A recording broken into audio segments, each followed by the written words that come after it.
Hello दोस्तों, welcome to my YouTube channel Filmy man.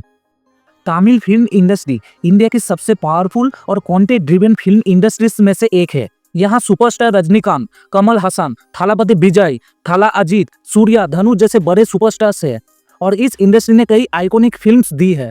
लेकिन अब तक तमिल सिनेमा एक भी 1000 करोड़ ग्रॉसर नहीं दे पाया, जबकि तेलुगु सिनेमा बाहुबली 2, RRR और बॉलीवुड जवान, पठान ये माइलस्टोन क्रॉस कर चुके हैं।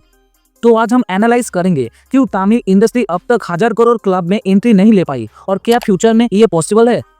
तमिल सिनेमा का फोकस कंटेंट पे, मास अपील पे कम। तमिल इंडस्ट्री हमेशा स्ट्रॉन्ग स्टोरी टेलिंग और रियलिस्टिक अप्रोच के लिए जानी जाती है। Tamil films mostly story oriented होती है, ना कि सिर्फ mass action spectacles. Audience Tamil movies में ज्यादा ऑथेंटिसिटी और डेप्थ पसंद करती है।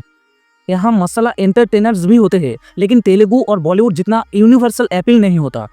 इसी वजह से Tamil movies mostly south India और तमिल ऑडियंस तक ही लिमिटेड रहती है, जबकि 1000 करोड़ क्लब में पहुंचने के लिए पैन इंडिया और ग्लोबल अपील जरूरी है।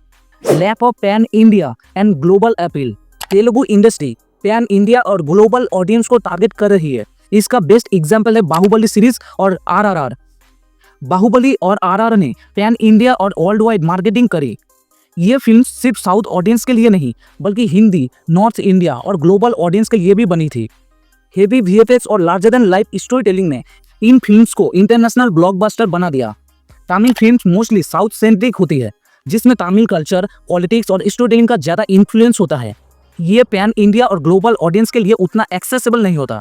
एग्जाम्पल विक्रम, जो 2022 में रिलीज हुई थी। कमल हसन की एक्शन फिल्म तमिलनाडु में रिकॉर्ड तोड़ हिट रही, लेकिन नॉर्थ और ओवरसीज में उतना ज्यादा क्रेज नहीं बना पाई। जेलर, जो 2023 में रिलीज हुई थी। रजनीकांत की फिल्म तमिल और साउथ में ब्लॉकबस्टर थी, लेकिन हिंदी और ग्लोबल मार्केट ने 1000 करोड़ टच नहीं कर पाई। Hindi and north belt market में वीक प्रेजेंस। 1000 करोड़ का बैरियर तोड़ने के लिए हिंदी और नॉर्थ इंडियन मार्केट में स्ट्रॉन्ग होल्ड होना जरूरी है।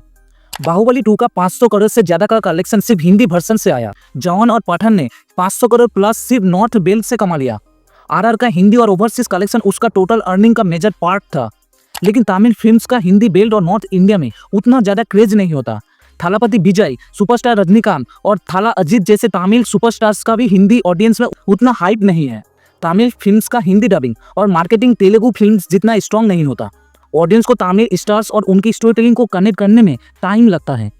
सुपरस्टार रजनीकांत और थालापति विजय भी 1000 करोड़ क्लब में क्यों नहीं है। सुपरस्टार रजनीकांत और थालापति विजय तमिल इंडस्ट्री के बिगेस्ट सुपरस्टार्स हैं, लेकिन फिर भी इनकी मूवीज 1000 करोड़ टच नहीं कर पाई। Superstar Rajinikanth starrer Jailer movie 650 crore plus world wide collection किया था। Other hand Thalapathy Vijay starrer Leo movie 600 crore plus world wide collection किया। दोनों फिल्म्स तमिलनाडु में ऑल टाइम ब्लॉकबस्टर्स थी, लेकिन पैन इंडिया और ओवरसीज में बाहुबली RRR जितना इम्पैक्ट नहीं बना पाई।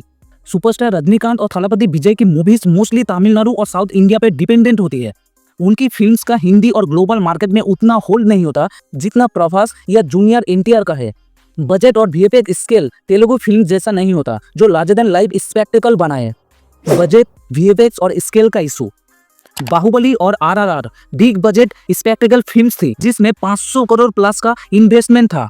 बाहुबली 2 जो 250 करोड़ में बनी थी और वर्ल्ड वाइड 800 करोड़ का कलेक्शन किया था।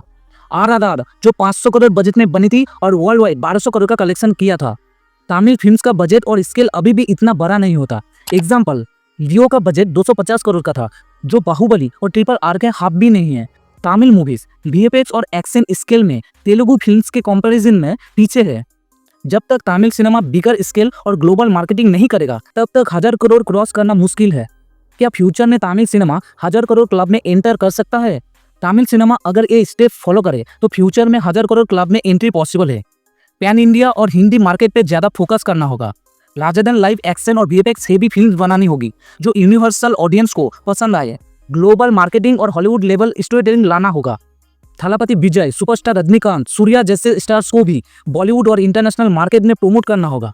अपकमिंग तमिल फिल्म जो 1000 करोड़ टच कर सकती है। Thalapathy Vijay starrer Thalapathy 69 if it is a pan India action film. Kamal Haasan Thug Life अगर ये पैन इंडिया मार्केट में धमाका करे। Superstar Rajinikanth starrer coolie and jailer 2 क्या ये mass action entertainer 1000 crore touch करेगा? क्या तमिल सिनेमा कभी 1000 करोड़ क्लब में पहुंच पाएगा? तमिल सिनेमा कंटेंट में स्ट्रॉन्गेस्ट है, लेकिन कमर्शियल अपील और ग्लोबल स्केल में पीछे है। हिंदी और नॉर्थ ऑडियंस तक रीच बढ़ानी होगी, बिग बजट और high scale pan India film बनानी होगी, तेलुगु और Bollywood style marketing strategy adopt करनी होगी। अगर ये चेंजेस आए तो तमिल इंडस्ट्री भी बाहुबली और RRR जैसे 1000 करोड़ ब्लॉकबस्टर बना सकती है।